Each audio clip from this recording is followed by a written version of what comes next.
I want to pursue this. When I got out of high school, I wanted to become an electrician.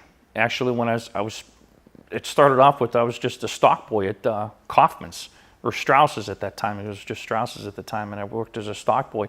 And there was a maintenance guy in there who did work, electrical work, moonlighted electrical work on the side, and did it for his own and people in the store and stuff like that. So told him I was interested. I tagged along with him here and there on a lot of jobs and was his helper.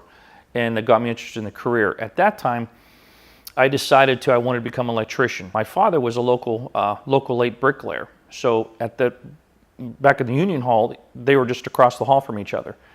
So my father walked me over to see Bill Lydon at the time. And Bill Lydon said, I introduced myself and who I was and what I wanted to do. And he told me, are you going to college? And at that time, of course, I started in college right out of high school in '84.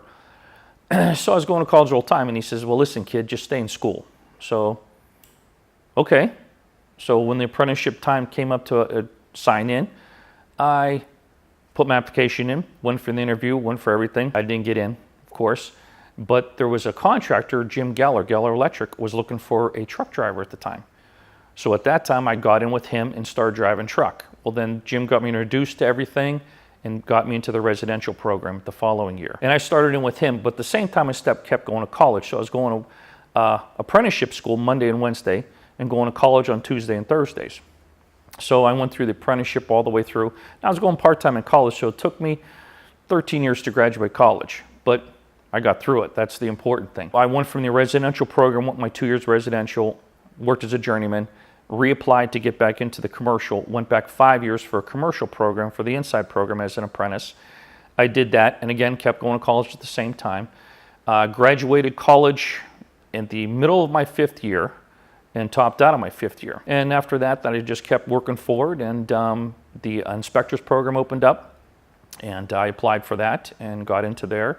And so at the time, I'm 18 years now as an electrical inspector for the local. It's the enjoyment of this career. I mean, if anybody asks me what I do for a living, I'm an electrician.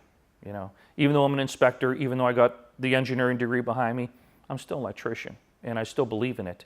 And the greatest feeling of accomplishment is becoming a journeyman and working on your own, working on jobs, accomplishing the work, and then turning around, and that job's going to remain and be there forever, or until they demolish the building or whatever.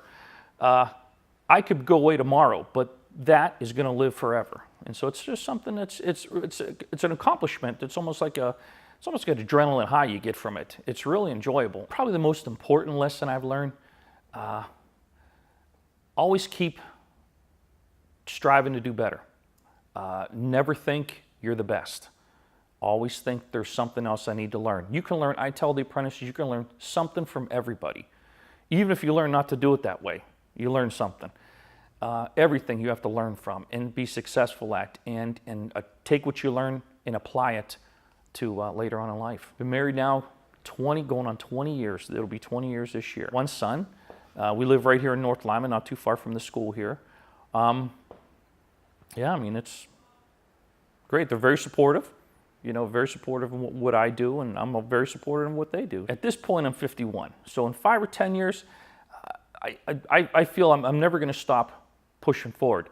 My next move is to get a professional engineer stamp and get my professional engineer license and take it from there and start designing more for building construction then. So I'll move more towards the design end.